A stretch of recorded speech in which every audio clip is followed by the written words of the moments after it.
Hello guys, Manisha রান্নাঘরে জানাই আপনাদেরকে আবারও একবার ওয়েলকাম। গরমে শরীর ঠান্ডা রাখতে 2 মিনিটে চিনি ছাড়াই বানিয়ে ফেলুন আম পান্নার রেসিপি। এইভাবে বানিয়ে আপনারা ফ্রিজের মধ্যে রেখে বেশ অনেক দিনই কিন্তু স্টোর করতে পারবেন। তো দেরি কিসের, চলো রেসিপিটা একদম প্রথম থেকে শুরু করা যাক। তার জন্য প্রথমে একটা ভাজা মশলা তৈরি করব। তার জন্য কড়াই দিয়ে দেব 4 চামচ গোটা ধনে, 2 চামচ মৌরি ও 2 চামচ জিরে ও 5 থেকে 6টা শুকনো লঙ্কা। এখন গ্যাসের ফ্লেমটাকে মিডিয়ামে রেখে মশলাটাকে কিছুক্ষণ ভেজে নেওয়ার পর মশলাটা যখন ঠান্ডা হয়ে যাবে তখন এটাকে পাউডার করে নেব। আর এইখানে আমি নিয়ে নিয়েছি 1 থালা আমগুলোর কিছু কিছু আমি আঁটি বাদ দিয়ে দিয়েছি আর কিছু কিছুর এইখানে আঁটি রেখেছি। এখন এগুলোকে সেদ্ধ করার জন্য প্রথমে কড়াই দিয়ে দেব। তারপর এর মধ্যে অ্যাড করে দেব 1 গ্লাস জল এবং অনেকটা পরিমাণে লবণ। লবণটা অতি অবশ্যই আপনাদের স্বাদ অনুযায়ী ব্যবহার করবেন। আমের মধ্যেই প্রথমে লবণ ব্যবহার করার ফলে আমগুলো খুবই তাড়াতাড়ি সেদ্ধ হয়ে যাবে। এখন গ্যাসের ফ্লেমটাকে মিডিয়ামে রেখে এটাকে ঢাকা দিয়ে 4 থেকে 5 মিনিট ধরে রেখে দেব। 4 থেকে 5 মিনিট পর ঢাকাটা খুলে আমি চেক করে নেব আমগুলো পারফেক্টভাবে সেদ্ধ হয়ে গেছে কিনা। দেখুন আমগুলো এখানে আমার একদম পারফেক্টভাবে সেদ্ধ হয়ে গেছে। আর আমগুলো এখন আমি ভালোভাবে আরও মিক্স করে নেব যাতে এটা একদম নরম হয়ে যায়। এর আগের বছরও আমি আমার চ্যানেলে আম পান্নার রেসিপি শেয়ার করেছিলাম, কিন্তু আজ এই রেসিপিটা একটু অন্যরকমভাবে বানাবো। আর রেসিপিটা ভালো লাগলে একটা লাইক, কমেন্ট, শেয়ার ও সাবস্ক্রাইব করতে ভুলবেন না। গ্যাস থেকে নামিয়ে নেওয়ার পর এটাকে আমি ভালোভাবে মিক্স করে নিয়েছি। এইখানে নিয়েছি একটা বড় ছাঁকনি। প্রথমে ছাঁকনির মধ্যে অল্প অল্প করে দিয়ে এটাকে ছেঁকে নেব। কাঁচা আম শেষ হয়ে যাওয়ার আগে আপনারা যদি কাঁচা আমের নতুন নতুন রেসিপি দেখতে চান অতি অবশ্যই কিন্তু আমাকে একটা কমেন্ট করে জানাবেন। এখানে আমের সমস্তটাই আমি ছেঁকে নিয়েছি। আর দেখুন খুবই সামান্য পরিমাণে কিন্তু আঁটি বের হয়েছে। এখন এটাকে আবারও একবার কড়ার মধ্যে দিয়ে দেব।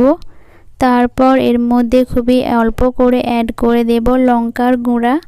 যেহেতু আজ আমি আম পান্নাতে কোনো রকমই চিনি ব্যবহার করব না, তাই চিনির পরিবর্তে ব্যবহার করব 1 বাটি বাতাসা। বাতাসা আমাদের শরীর ঠান্ডা রাখতে খুবই সাহায্য করে। বাইরে যা এখন গরম পড়েছে, এই গরমের হাত থেকে শরীর ঠান্ডা রাখা কিন্তু খুবই জরুরি। বাইরের তাপমাত্রা তো আমরা কমাতে পারবো না, কিন্তু এই আম পান্না পান করে আপনাদের শরীরের তাপমাত্রা কিন্তু অতি অবশ্যই একটু হলেও কমে যাবে। বাতাসাগুলো এইখানে ভালোভাবে মিক্স করে নেব। আর বাতাসাগুলো দেখুন এইখানে গলে গেছে আর এটা কিন্তু এখন অনেকটাই গাঢ় হয়ে গেছে। এরপর এর মধ্যে অ্যাড করে দেবো 2 ফোঁটা গ্রিন ফুড কালার। যেহেতু আজ আমি কাঁচা আমের বানাচ্ছি, তাই কাঁচা আমের কালার আনার জন্য খুবই সামান্য পরিমাণে কালার ব্যবহার করলাম। আপনারা চাইলে ব্যবহার করতে পারেন কিংবা নাও পারেন। এটা ফুড কালারটা পুরোটাই অপশনাল। কালারটা এখন ভালোভাবে এর সঙ্গে মিক্স করে দেব। যে সমস্ত ফ্রেন্ডরা এখনও পর্যন্ত আমার চ্যানেলটা সাবস্ক্রাইব করেনি তাদের কাছে অনুরোধ রইল আমার চ্যানেলটা সাবস্ক্রাইব করে দেওয়ার। আর পাশে থাকা বেল আইকনটা অতি অবশ্যই প্রেস করবেন, কারণ আমি যখনই কোনো নতুন ভিডিও আপলোড করব তার নোটিফিকেশন সবার প্রথমে আপনাদের কাছে পৌঁছে যাবে। এটা দেখুন এখন অনেকটাই কিন্তু গাঢ় হয়ে গেছে।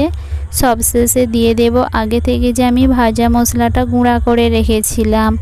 ভাজা মশলার গুঁড়াটা এখন আমি এর মধ্যে ভালোভাবে মিক্স করে নেব।